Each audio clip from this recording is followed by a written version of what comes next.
오늘 본문 말씀을 믿음의 명문가를 위한 기도 14번째 그 마지막으로 우리의 선한 결단이 계승되길 기도하자라는 제목으로 함께 말씀을 나누도록 하겠습니다.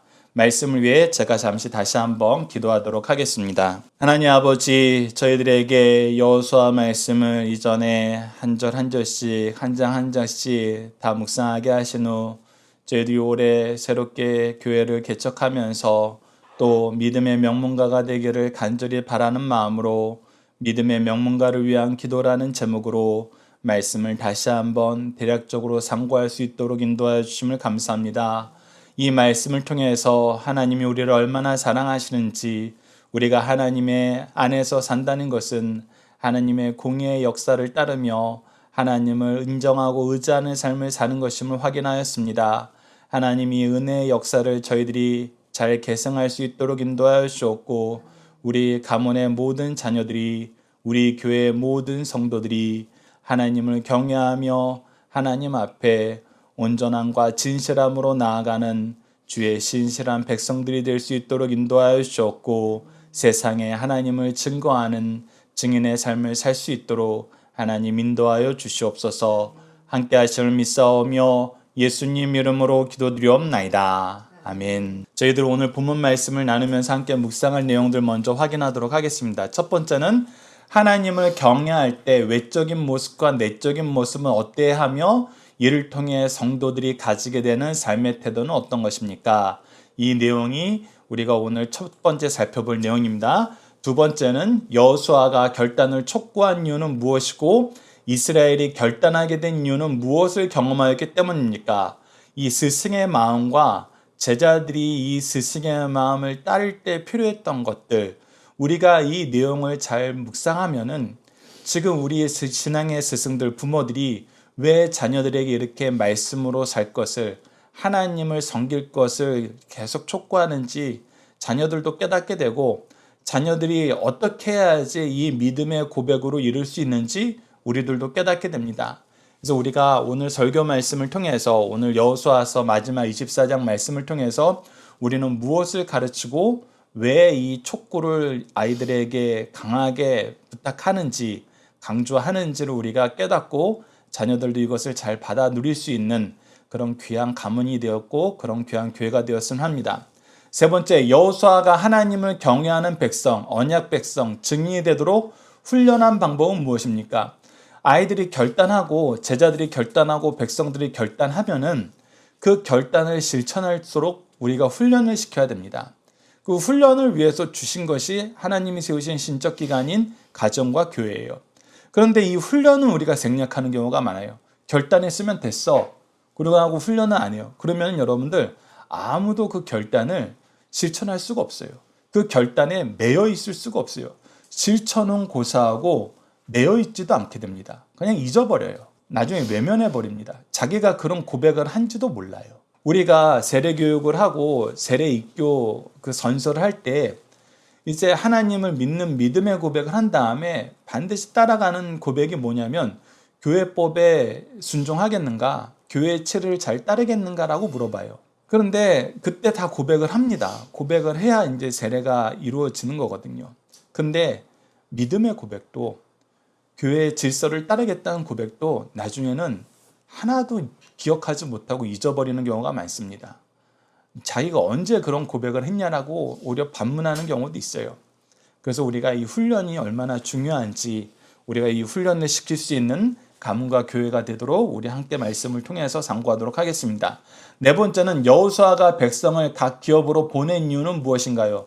이 말씀은 오늘 여호수아서 24장 28장 마지막 말씀인데, 우리가 이 내용을 여러분들이 좀 이따 저희들 성경 공부할 때에는 직접 찾아보라고 제가 적어놨는데 오늘 예배 시간에는 소개해 드리도록 하겠습니다. 우리가 자주 나눴던 신명기 16장 11절 말씀과 창세기 12장 2절에서 3절 말씀을 통해서 함께 간단하게 묵상하는 시간을 갖고 오늘 말씀을 마무리하고자 합니다.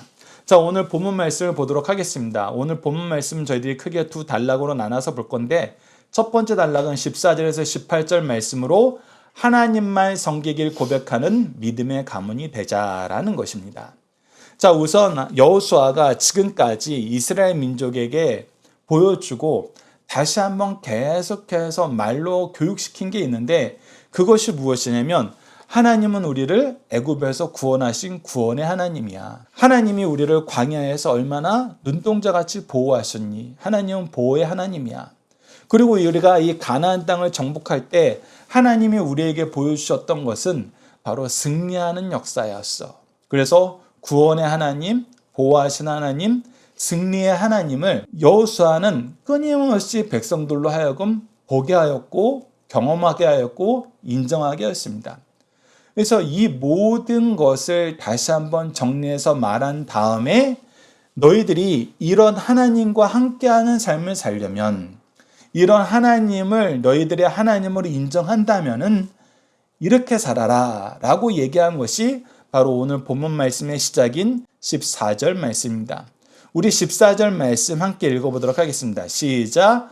그러므로 이제는 여호와를 경외하며 온전함과 진실함으로 그를 섬기라.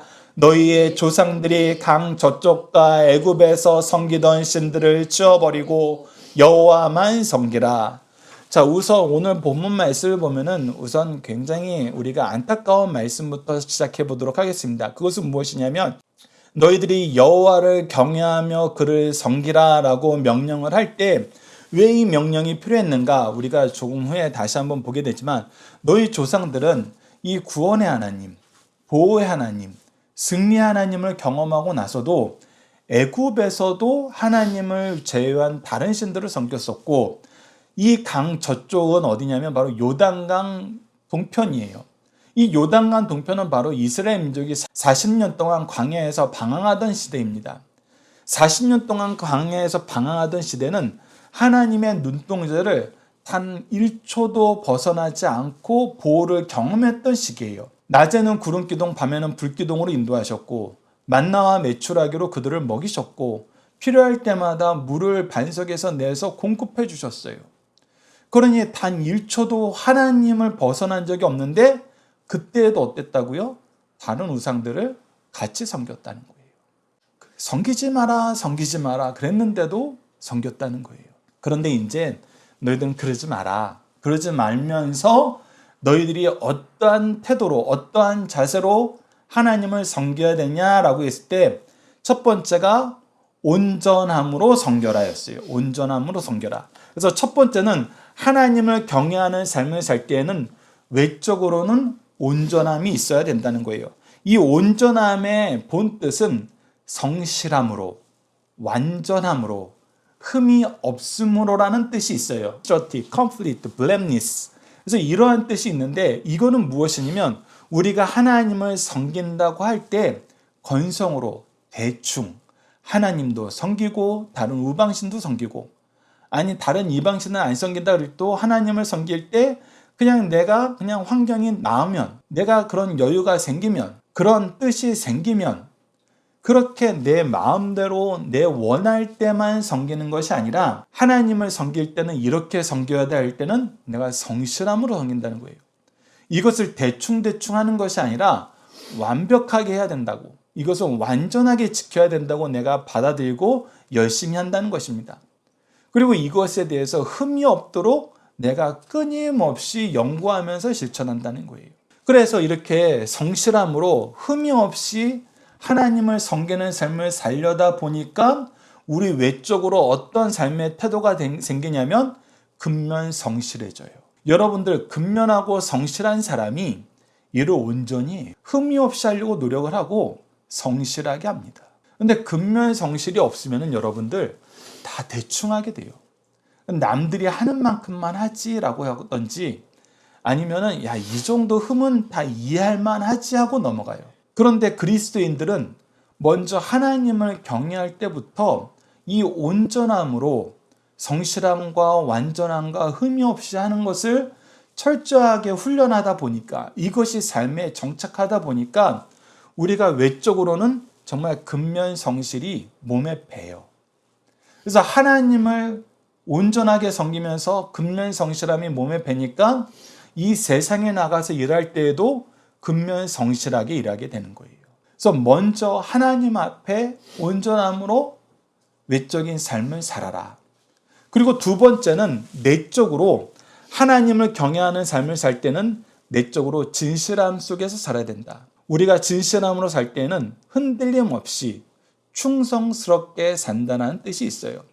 내가 진실함으로 흔들림 없이 충성스럽게 살려면 우리에게 무엇이 있어야 되냐면 하나님의 말씀이 있어야 돼요. 하나님의 언약의 약속을 의지하는 삶을 살아야 돼요. 이 언약의 말씀, 약속의 말씀이 없으면 우리는 흔들려요. 우리는 우왕좌왕하게 됩니다. 근데 이 말씀이 있으니까 이 말씀을 기준으로 우리가 흔들림 없이 충성스러움의 삶을 사는 거예요. 근데 이 흔들림 없이 충성스러움의 삶을 사니까 도리어 우리가 무엇을 경험하느냐? 하나님께서 우리에게 약속해 주신 그 모든 말씀이 이루어지는 것을 경험해요. 그 경험이 바로 앞서 여호수아가 얘기해 준 거예요.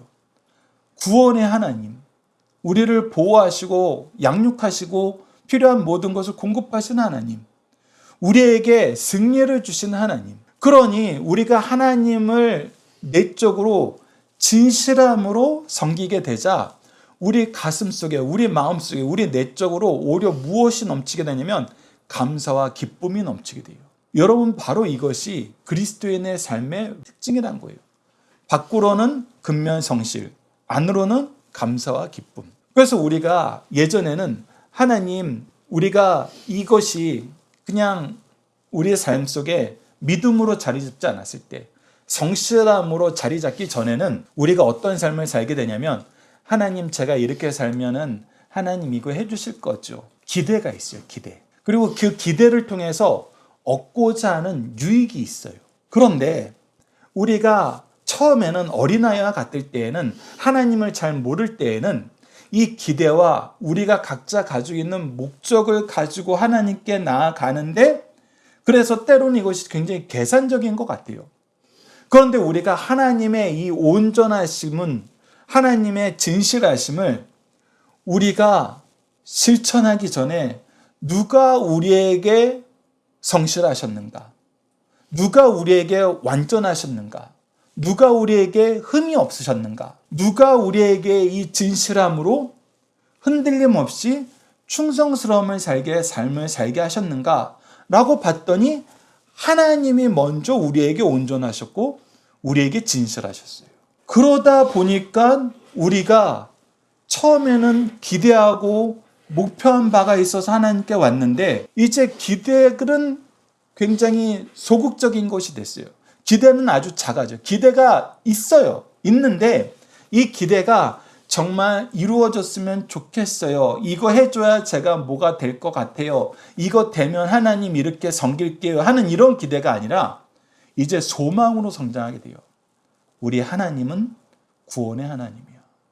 우리 하나님은 보호하시는 하나님이야. 우리 하나님은 승리의 하나님이야. 그래서 여전히 기대는 하지만 이 기대가 이루어졌다 안 이루어졌다로 흔들리지 않아요. 왜? 우리에게 이 믿음이권이 자리 잡았으니까. 그래서 더더욱 우리 삶 속에 내적으로는 감사와 기쁨, 외적으로는 근면 성실함이 넘치게 되는 겁니다. 그래서 우리가 하나님 앞에 이렇게 살다 보니까 세상에 나가서도 이 태도가 변하지 않고 계속 이어지는 거예요. 사실 그리스도인들이 이 세상에 나가서 칭송을 받게 되고 칭찬을 받게 될 때는 바로 이 삶의 모습이 있어요. 저들은 왜 항상 기뻐하고 감사할까? 저들은 왜 이 작은 일에도, 이 불의한 지도자들 아래서도 근면성실할까? 받는 거 없이, 이득이 없이 어떻게 저렇게 살 수 있을까? 근데 그게 뭐였어요? 하나님 앞에 온전하고 진실함으로 살았기 때문에. 하나님을 신뢰하니까 이 세상에서도 온전함과 진실함을 지키는 삶의 태도, 감사와 기쁨, 근면 성실이 넘치더라는 거예요. 그래서 이것을 여호수아가 이스라엘 백성들에게, 그들의 영적인 제자들, 자녀들에게 다시 한번 가르쳐 줍니다. 너희들 하나님 섬길 때에는 온전함과 진실함으로 오직 여호와만 경외해야 된다. 여호와께만 예배해라. 그러면서 이 얘기를 한 다음에 이제 결단을 촉구하는 겁니다. 자, 결단을 촉구하는데 이 결단을 촉구하는 이유가 있어요. 여호수아서 24장 15절 말씀 제가 읽어드리도록 하겠습니다. 만일 여호와를 섬기는 것이 너희들에게 좋지 않게 보이거든, 야, 하나님이 그동안 너희들에게 보여준 이 은혜의 역사가 있는데, 이 하나님의 사랑이 있는데, 너희들이 그럼에도 불구하고 우리는 하나님보다 다른 신이 더 좋은 것 같아 라고 하면은, 너희 조상들이 강 저쪽에서 섬기던 신들이든지 또는 너희가 거주하는 땅에 있는 아모리 족속의 신들이든지 너희가 섬길 자로 오늘 택하라. 오직 나와 내 집은 여호와를 섬기겠노라 하니. 자, 이거는 굉장히 후퇴된 태도인 것 같아요. 아니, 이런 하나님을 두고 너희들 딴 신 섬길 수 있어? 사실 이렇게 얘기해도 자녀들이, 이 사람들이 섬길까 말까 할 수 있어요. 부모들 입장에서는, 스승들 입장에서는 되도록이면 이들이 다른 선택을 가지고 있지 않다라고 생각하도록 표현하는 게 오히려 좋아요. 더 안심이 돼요. 왜냐하면 우리가 이렇게 질문하는 것 자체가 그들이 오해할 수 있어요. 정말 다른 것도 가능한 거야? 이거 안 하고 다른 거 해도 되는 거야? 이렇게 생각할 수 있거든요. 근데 여호수아는 사실 이 말씀을 통해서 굉장히 우리가 뉘앙스로 보면 굉장히 후퇴한 말씀 같은데, 근데 이게 후퇴한 말씀이 아니라 이 자녀들에게 너무 처절한 현실을 먼저 보여주는 거예요. 그 현실이 뭐예요? 너희들이 이 가나안 땅에 들어오기 전에 어떤 삶을 살았니? 너희 주위에 우상들이 너무 많았어. 너희를 유혹하는 것들이 가득했어요. 애굽에도 가득했고 광야에서도 가득했어. 그런데 이 가득한 환경이 너희들이 승리를 경험한 이 가나안 땅에선 사라지느냐? 천만의 만만의 말씀. 이 땅에서도 너희들을 유혹하는 이방 신들의 존재는 여전히 넘치도록 흘러나올 거야. 이것이 앞으로 너희들이 직면한 삶의 모습이야. 그러니 우리에게는 이 이방 신들의 유혹이 끊이는 날이 없다는 겁니다. 과거 애굽에서도, 광야에서도, 이 가나안 땅에서도, 너희들이 가장 비참했던 애굽에서도, 가장 연약했던 광야에서도 있었던 것처럼 너희들이 지금 가장 강성하고 가장 높은 자리에 있는 이 가나안 땅에서도 이 유혹은 끝나지 않을 거야. 그러니 너희들이 결단해야 돼. 결단하지 않으면은 너희들은 이 유혹에 물들 수밖에 없어. 이 유혹이 너희들 삶에 스며들 거야. 깨어서 결단하고 이 삶을 유지하도록, 지키도록 너희들이 힘쓰지 않으면은 이 삶 살 수 없어라고 이 처절한 현실을 가르쳐 주고, 너희들이 하나님이 너희들에게 허락하셨던 이 사랑을, 이 승리의 역사를 계속 소유하길 바라니? 라고 물어보는 거예요. 여러분, 이거는 굉장히 중요한 겁니다. 우리 자녀들이 연약하고 힘들고 아무것도 할 수 없는 때에도 우리가 말씀으로 그들에게 하나님의 구원의 역사를, 보호하심의 역사를, 그리고 승리의 역사를 가르쳐야 돼요. 그런데 이것이 더더욱 확실하게 자리 잡게 할 때는 언제인가?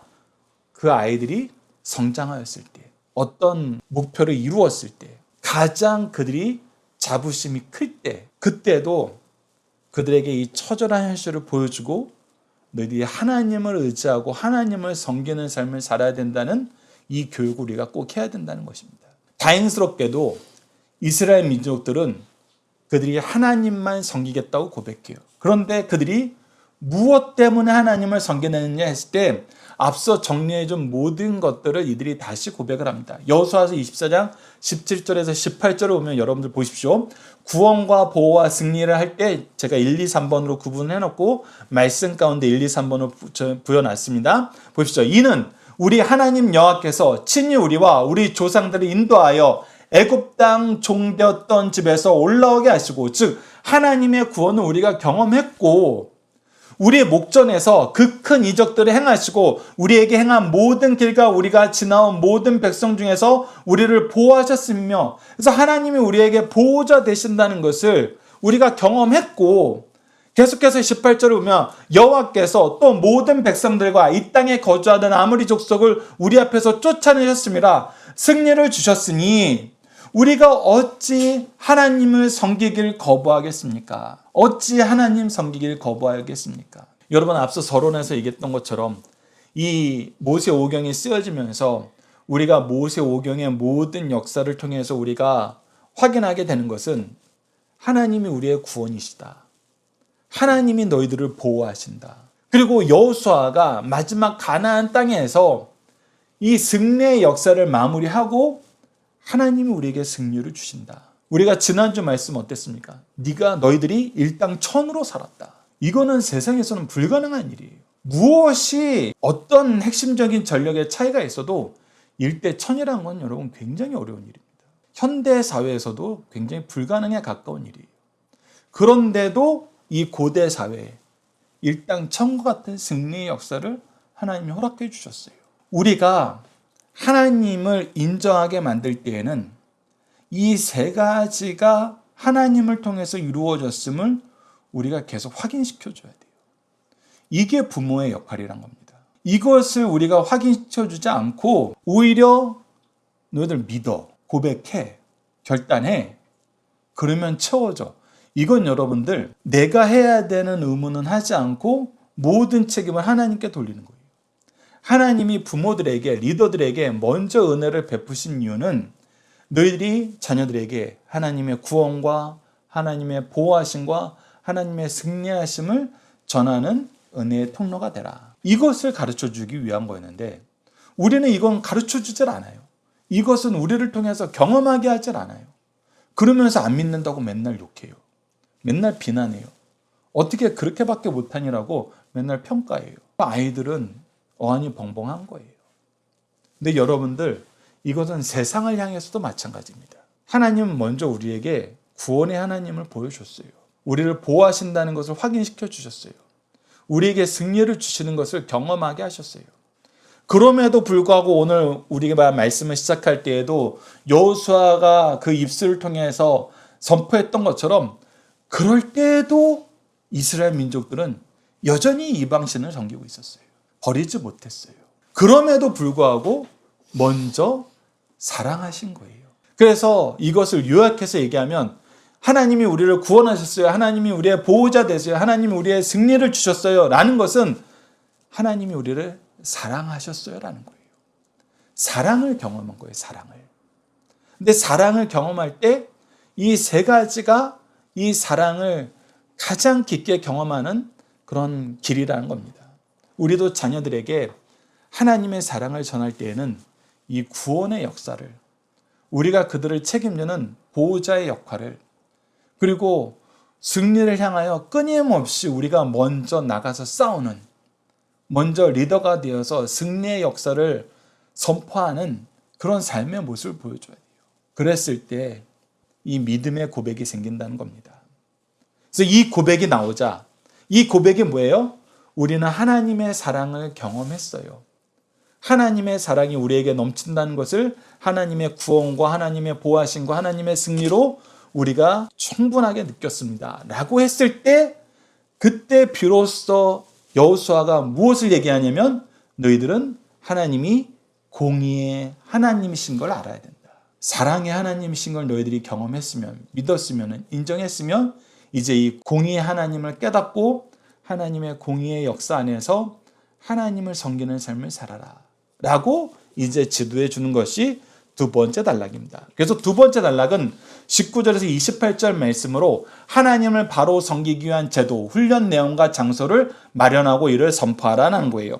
자, 결단한 이스라엘 백성에게 여호수아는 우선 하나님의 공의를 선포하고 결단할 것을 지키며 언약 백성으로 살 것을 강조합니다. 이것이 바로 19절에서 22절 말씀까지 하나님께서 공의 하나님이야, 너희들 하나님의 공의 안에서 하나님의 뜻을 따르지 않으면 하나님이 너희들 징계하셔, 너희들 혼내셔, 너희들 멸망받게 된다, 이 얘기를 한 다음에 계속해서 이제 이 내용 안에서 너희들이 공의의 하나님 안에서 하나님을 섬기는 삶의 태도를 이제 훈련받아야 돼.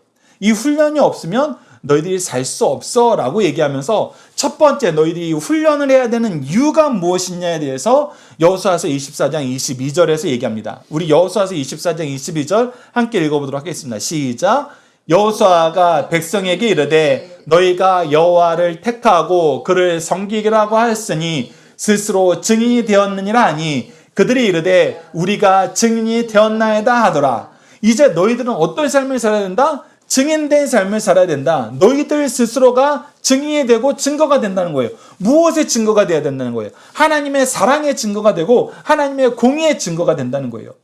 하나님은 우리에게 사랑을 이렇게 베푸시고 하나님은 공의의 하나님으로서 우리에게 이런 것을 요구하시고 이런 삶을 살게 하셔 라는 것을 얘기하는 거예요. 여러분, 이것은 우리가 오후 예배 때 우리가 고백하는 것, 소율의 문답을 통해서 경험하는 것 동일해요. 우선 이스라엘 민족, 우리가 이 성경 말씀을 통해서 무엇을 경험했어요? 삼위일체 하나님의 구속을 경험했어요. 하나님의 구속사를 경험했어요. 구원을 계획하시고 구원을 성취하시고 구원을 우리에게 적용시켜 주시는 하나님의 사랑, 이 무조건적인 사랑, 우리를 위한 이 놀라운 사랑의 역사를 경험한 다음에 우리가 지금 뭘 보고 있어요? 이 기독교 윤리라는 십계명을 보고 있어요. 이 십계명은 뭐예요? 우리가 이제 하나님의 사랑을 받은 자로서 하나님의 공의로운 역사 안에서 하나님의 질서를 따르는 삶을 살자. 그래서 이 어찌 보면은 역순으로 구성한 것 같은데 구약 안에서도 끊임없이 이 방법을 우리를 가르쳐요. 근데 우리가 자녀들을 가르칠 때는 반대예요. 하나님의 사랑은 보여주지 않으면서 하나님이 요구하시는 요구를 우리의 요구까지 더해서 아이들에게 강요를 한다고요. 그리고 나서 그것을 안 지키면은 벌 받는 것으로, 멸망하는 것으로만 얘기를 해요. 때로는 반대가 돼요. 사랑만 얘기하고 이 공의까지로 이어지지 않는 경우가 있어요. 근데 그랬을 때 항상 문제가 생겨요. 이래놓고 우리가 이 공의로운 길을 뒤늦게라도 제시하면 사람들은 뭐라 그러냐면 사람이 변했다. 교회가 변했다. 예전에는 사랑만 얘기하더니 요즘에 이렇게 요구하는 게 맞냐. 근데 여러분들 사실 이거는 무엇을 위한 거라고요?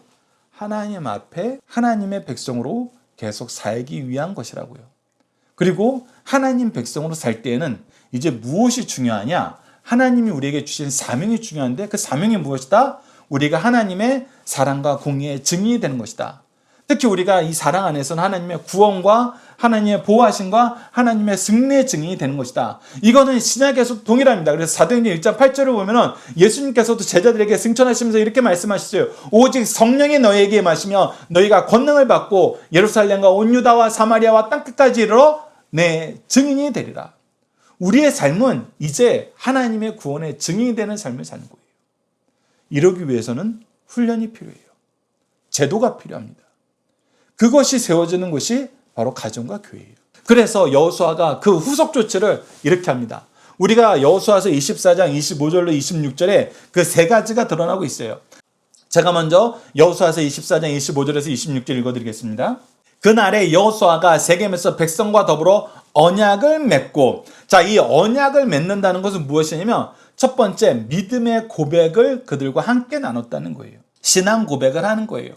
이 하나님의 약속이 우리에게 주신 하나님의 은혜이고 이 약속 안에서 너희들이 살 것을 너희들이 고백하느냐라는 거예요. 우리 약속하자라는 거예요. 고백하자라는 거예요. 이것은 무엇과 동일해요? 세례 입교를 하면서 신앙 고백하는 것과 동일해요. 그 신앙 고백이 있은 다음에 뭐예요? 그들 위하여 율례와 법도를 제정하였더라. 자, 이 고백을 잘 지키는 방법이 무엇인지를 규칙과 제도로 만든다는 거예요. 그것이 여러분들 교회에서 항상 준비하는 거예요. 우리가 예배를 준비할 때도 뭐라고 얘기합니까? 정한 시간, 정한 장소, 정한 순서를 따라 마음과 뜻과 정성을 다하여 영과 진리로 하나님께 예배해야 됩니다 라고 얘기한 다음에 이것을 우리가 지키도록 준비하는 사람들이 미리 준비하고 계속 교육하잖아요. 늦으시면 안 돼요. 바른 태도로 나오셔야 돼요. 바른 복장으로 나오셔야 돼요. 그리고 우리가 예배는 이런 것을 위해서 이런 예배를 우리가 드리고 있는 것입니다 라고 하면서 끊임없이 이것을 교육하잖아요. 그리고 끊임없이 이것으로 인도해야 돼요. 그래서 배우고 가르치는 것이 항상 함께 해야 됩니다. 이것이 후속 조치로 따른다는 것을 우리가 분명히 알아야 돼요. 그래서 사실은 여러분들 이 믿음의 고백으로 이끄는 것도 중요하지만 이 믿음의 고백 이후의 삶을 바르게 자리 잡도록 우리가 훈련시키는 것도 중요해요. 그래서 우리가 디모데후서 3장 16절을 통해서 모든 성경은 하나님의 감동으로 된 것으로 교훈과 책망과 바르게 함과 의로 교육하게, 특히 의로 교육하는 게 뭐였어요? 트레이닝 인 라이처스니스, 의로 훈련시키는 거예요. 이 훈련을 위한 규칙과 제도가 반드시 있어야 된다는 것입니다. 우리 가정 안에는 반드시 있어야 된다는 거예요. 사실 우리가 강성성경연구원교회를 개척한 이유는 바로 이 부분이 중요하기 때문에 이 부분을 우리가 확립하자. 이 부분을 우리가 열심히 개발하자. 그래서 우리 자녀들이 이 안에서, 이 규칙과 제도 안에서 하나님의 공의로운 역사를 깨닫고 이 질서 안에서 살면서 더더욱 하나님의 사랑을 나누는 축복의 통로로 살아가게 만들자라고 이 교회를 세운 거거든요. 그리고 나서 여러분들 26절도 중요합니다. 26절 보면 여호수아가 이 모든 말씀을 하나님의 율법책에 기록하고 큰 돌을 가져다가, 특히 우리가 여호수아에서 이 큰 돌들이 상징하는 것이 있었어요. 요단강을 건널 때에도 큰 돌들을 세웠고, 또 이 요단 동편에 있는 사람들이 자기 땅으로 돌아갈 때에도 이 요단강가에 큰 제단을 세웠어요. 돌로 만든 제단이에요.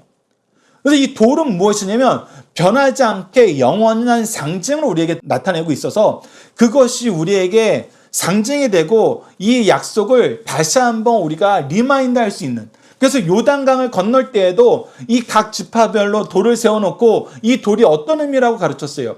먼 훗날 너희들의 자손들이 이 돌을 보고 이 돌이 무슨 뜻입니까? 라고 물어볼 때 바로 우리에게 역사하신 하나님의 역사를 가르쳐라. 그래서 이것이 상징이 되고 계기가 되는 거예요.